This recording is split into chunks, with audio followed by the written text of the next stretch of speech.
प्रणाम सभी को। आइए आज गीता के अध्याय 15 और श्लोक 3 से शुरू करते हैं। संबंध पीछे के 2 श्लोकों में संसार वृक्ष का जो वर्णन किया गया है उसका प्रयोजन क्या है, इसको भगवान आगे के श्लोक में बताते हैं। ये श्लोक 3, न रूपमस्येह तथोपलभ्यते नान्तो न चादीर्न च संप्रतिष्ठा अश्वत्थमेनं सविरुद्ध मूल मसंगन शस्त्रेण दृढ़ेन शित्वा।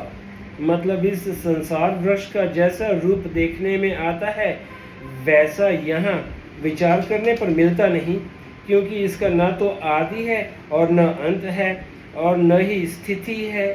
इसीलिए इस दृढ़ मूल वाले संसार रूप अश्वत्थ वृक्ष को दृढ़ असंगता रूप शस्त्र के द्वारा काट कर। व्याख्या, न रूपमस्येह तथोपलभ्यते। इसी अध्याय के पहले श्लोक में संसार वृक्ष के विषय में कहा गया है कि लोग इसको अव्यय मतलब अविनाशी कहते हैं, और शास्त्रों में भी वर्णन आता है कि सकाम अनुष्ठान करने से लोक परलोक में विशाल भोग प्राप्त होते हैं। ऐसी बातें सुनकर मनुष्य लोक तथा स्वर्ग लोक में सुख, रमणीयता और स्थायीपना मालूम देता है। इसी कारण अज्ञानी मनुष्य काम और भोग के परायण होते हैं और इससे बढ़कर कोई सुख नहीं है, ऐसा उनका निश्चय हो जाता है। गीता, जब तक संसार से तादात्म्य, ममता और कामना का संबंध है तब तक तो ऐसा ही प्रतीत होता है, परंतु भगवान कहते हैं कि विवेकवती बुद्धि से संसार से अलग होकर अर्थात संसार से संबंध विच्छेद करके देखने से उसका जैसा रूप हमने अभी मान रखा है वैसा उपलब्ध नहीं होता, अर्थात यह नाशवान और दुख रूप प्रतीत होता है। नान्तो न चादीर्न च संप्रतिष्ठा। किसी वस्तु के आदि, मध्य और अंत का ज्ञान 2 तरह का होता है, देशकृत और कालकृत। इस संसार का कहाँ से आरंभ है, कहाँ मध्य है और कहाँ इसका अंत होता है, इस प्रकार से संसार के देशकृत, आदि, मध्य, अंत तक का पता नहीं, और कब से इसका आरंभ हुआ है, कब तक ये रहेगा और कब इसका अंत होगा, इस प्रकार से संसार के कालकृत, आदि, मध्य, अंत का भी पता नहीं। मनुष्य किसी विशाल प्रदर्शनी में तरह तरह की वस्तुओं को देखकर मुग्ध हुआ घूमता रहे तो वह उस प्रदर्शनी का आदि अंत नहीं जान सकता। उस प्रदर्शनी से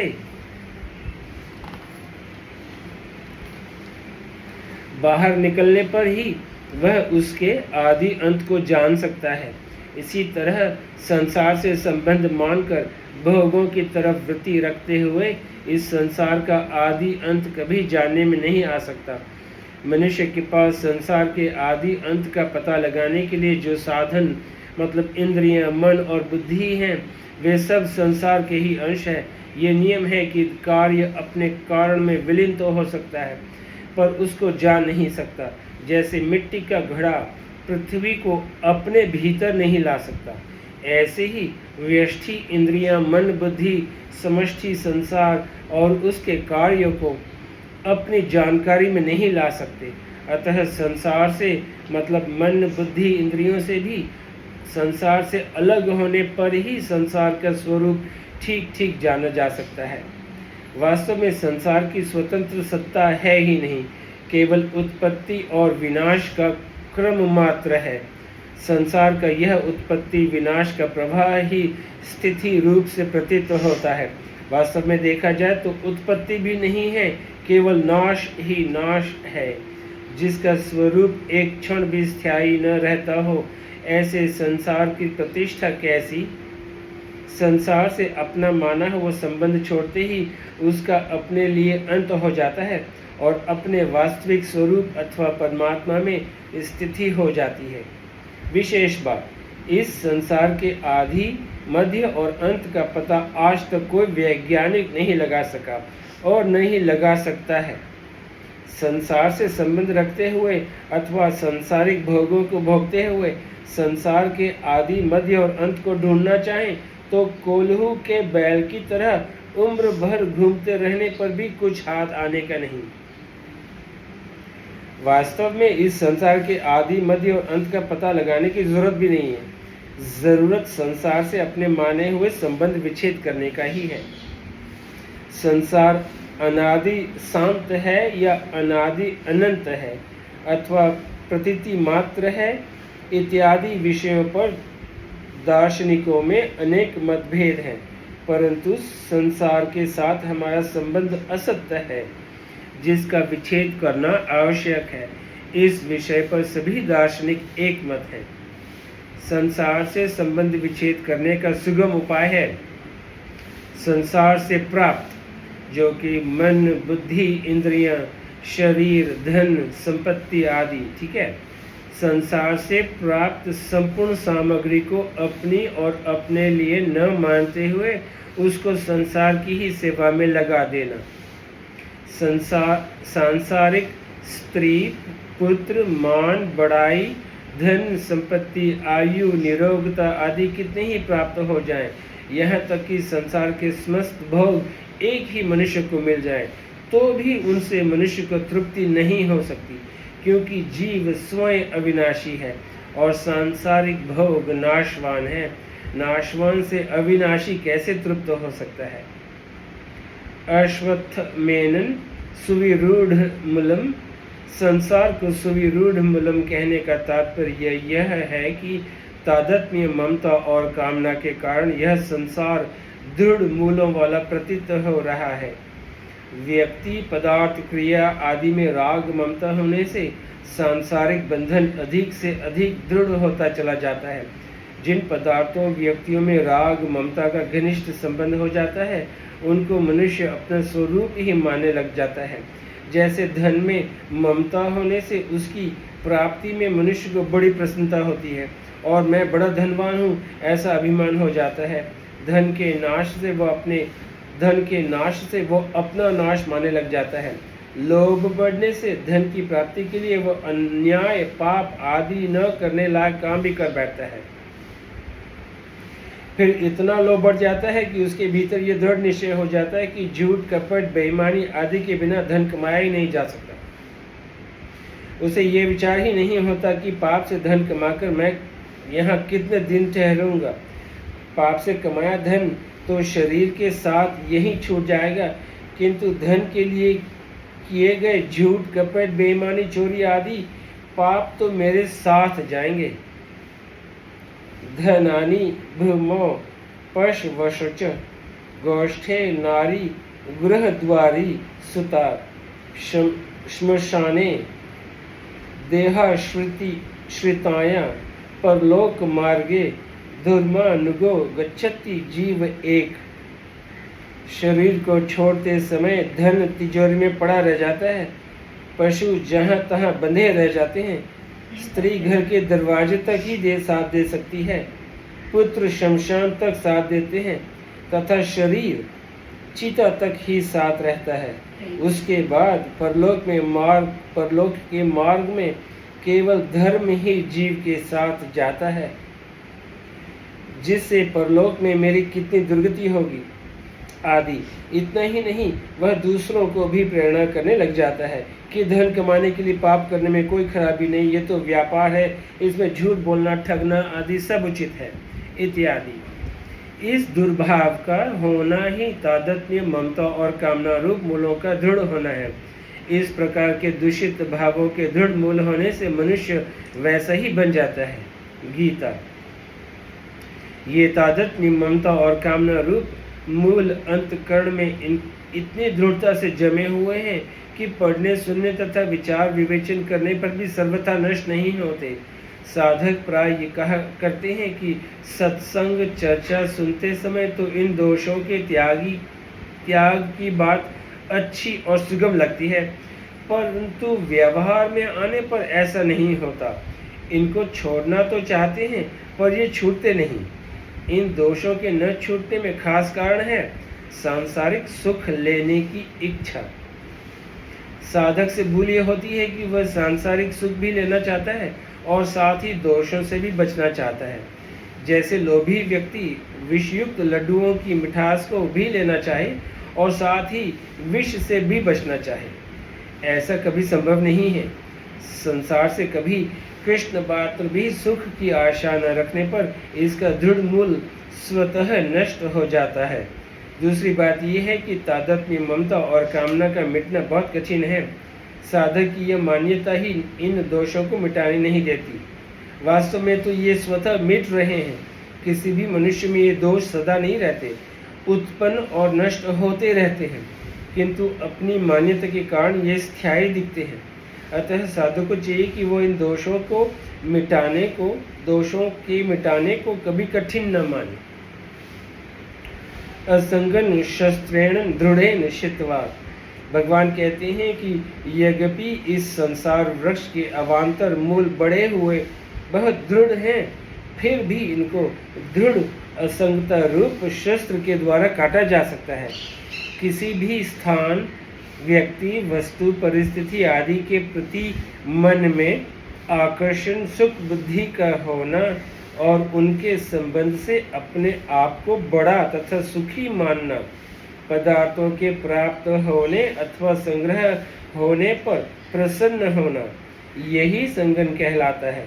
इसका न होना ही असंगता अर्थात वैराग्य है। वैराग्य दो प्रकार के हैं, एक तो साधारण वैराग्य और दूसरा दृढ़ वैराग्य। दृढ़ वैराग्य को उपरति अथवा पर वैराग्य भी कहते हैं। वैराग्य संबंधी विशेष बात। वैराग्य के अनेक रूप हैं जो इस प्रकार हैं। पहला वैराग्य धन, मकान, जमीन आदि पदार्थों से होता है। इन पदार्थों का स्वरूप से त्याग कर देने पर भी अगर मन में उनका महत्व बना हुआ है और मैं त्यागी हूँ ऐसा अभिमान है, तो वास्तव में ये वैराग्य नहीं है। अंतकरण में जड़ पदार्थों का कृष्ण मात्र भी महत्व और आकर्षण न रहे, यही वैराग्य है। दूसरा वैराग्य अपने कहलाने वाले माता पिता, स्त्री, पुत्र, भाई, भौजाई आदि परिवार से होता है। उनकी सेवा करने या उनको सुख पहुंचाने के लिए ही उनसे अपना संबंध मानना चाहिए। अपने सुख के लिए उनसे कृष्ण मात्र भी अपना संबंध न मानना ही बंधुओं से वैराग्य है। तीसरा और वास्तविक वैराग्य अपने शरीर से होता है। अगर शरीर से संबंध माना हुआ है तो संपूर्ण संसार से संबंध माना हुआ है, क्योंकि शरीर संसार का ही बीज अथवा अंश है। शरीर से तादात्म्य न रहना ही शरीर से वैराग्य है। तादात्म्य का नाश करने के लिए साधक को पहले मान, प्रतिष्ठा, पूजा, धन आदि की कामना का त्याग करना चाहिए। इनकी कामना का त्याग करने पर भी नाम में ममता रहने के कारण ये यश, कीर्ति, बढ़ाई आदि की कामना रह जाती है। इसके कारण मरने के बाद भी अपने नाम की कीर्ति, अपना स्मारक बनने की चाह आदि सूक्ष्म कामनाएं रह जाती हैं। इन सब कामनाओं का नाश करना आवश्यक है। कहीं कहीं साधक के भीतर दूसरों की प्रशंसा सुनकर, दूसरे की बड़ाई देखकर ईर्ष्या का भाव जागृत हो जाता है और इसका भी नाश करना आवश्यक है। उपयुक्त कामनाओं का नाश करने के बाद शरीर में ममता रह जाती है। ये ममता का संबंध मृत्यु के बाद भी बना रहता है। इसी कारण मृत शरीर को जला देने के बाद भी हड्डियों को गंगा जी में डालने से जीव की आगे गति होती है। विवेक जागृत होने पर ममता का नाश हो जाता है। विवेक जागने पर ममता का नाश हो जाता है। कामना और ममता दोनों का नाश होने के बाद तादात्म्य नष्ट प्राय हो जाता है, अर्थात बहुत सूक्ष्म रह जाता है। तादात्म्य का अत्यंता भाव भगवत प्रेम की प्राप्ति होने पर होता है। जब मनुष्य स्वयं यह अनुभव कर लेता है कि मैं शरीर नहीं हूँ, शरीर मेरा नहीं है, तब कामना, ममता और तादात्म्य तीनों मिट जाते हैं। यही वास्तविक वैराग्य है। जिसके भीतर दृढ़ वैराग्य है, उसके अंतःकरण में संपूर्ण वासनाओं का नाश हो जाता है। अपने स्वरूप से विजातीय पदार्थ, शरीर, इंद्रियां, मन, बुद्धि आदि से कृष्ण बात भी अपना संबंध न मानकर सबका कल्याण हो, सब सुखी हो, सब निरोग हो, सभी कभी किसी को कृष्ण बात में दुख न हो, इस भाव का रहना ही दृढ़ वैराग्य का लक्षण है। सर्वे भवन्तु सुखिन, सर्वे सन्तु निरामया, सर्वे भद्राणि पश्यन्तु मां कश्चित् दुख भाग भवेत। यह रूप से जानने में आने वाले स्थूल, सूक्ष्म और कारण शरीर सहित संपूर्ण संसार को जानने वाला मैं कहलाता है। अहम। यह और मैं कभी एक नहीं हो सकते, ये नियम है। इस प्रकार संसार और शरीर नष्ट होने वाले हैं और मैं अविनाशी है। इस विवेक का आदर करते हुए अपने आप को संसार और शरीर से सर्वथा अलग अनुभव करना ही असंग शास्त्र के द्वारा संसार वृक्ष का छेदन करना है। इस विवेक को महत्व न देने के कारण ही संसार दृढ़ मूलों वाला प्रतीत होता है। सांसारिक वस्तुओं का अत्यंत भाव अर्थात सर्वथा नाश तो नहीं हो सकता, पर उनमें राग का सर्वथा अभाव हो सकता है। अतः छेदन का तात्पर्य सांसारिक वस्तुओं का नाश करना नहीं, प्रत्युत उनसे अपना राग हटा लेना है। संसार से संबंध विच्छेद होने पर संसार का अपने लिए सर्वथा अभाव हो जाता है, जैसे आत्यंतिक प्रलय भी कहते हैं, जिसे आत्यंतिक प्रलय भी कहते हैं।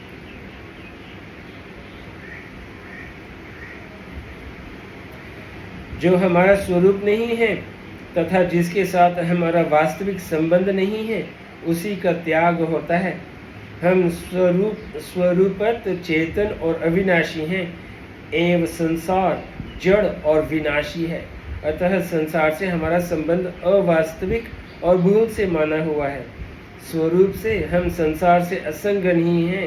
पहले से ही जो असंगन है वही असंगन होता है, ये नियम है। अतः संसार से हमारी असंगता स्वतः सिद्ध है। इस वास्तविकता को दृढ़ता से मान लेना चाहिए। संसार कितना ही सभी रूढ़ मूल क्यों न हो, उसके साथ अपना संबंध न मानने से वह स्वतः कट जाता है, क्योंकि संसार के साथ अपना संबंध है नहीं, केवल माना हुआ है। अतः संसार के साथ अपना संबंध न मानने से उसका छेदन हो जाता है। इसमें साधक को संदेह नहीं करना चाहिए, चाहे व्यवहार में ऐसा ही दिखाई क्यों न दे। जीव ने अपनी भूल से शरीर संसार से संबंध माना था, इसीलिए इसका छेदन करने की जिम्मेवारी भी जीव पर ही है। अतः भगवान इसे ही छेदन करने के लिए कह रहे हैं। संसार से संबंध विच्छेद के कुछ सुगम उपाय। 1 2 3 4 5 6 7 8 9। 1. कुछ भी लेने की इच्छा न रखकर संसार से प्राप्त सामग्री को संसार की सेवा में ही लगा देना। 2. सांसारिक सुख की कामना का सर्वथा त्याग करना। 3.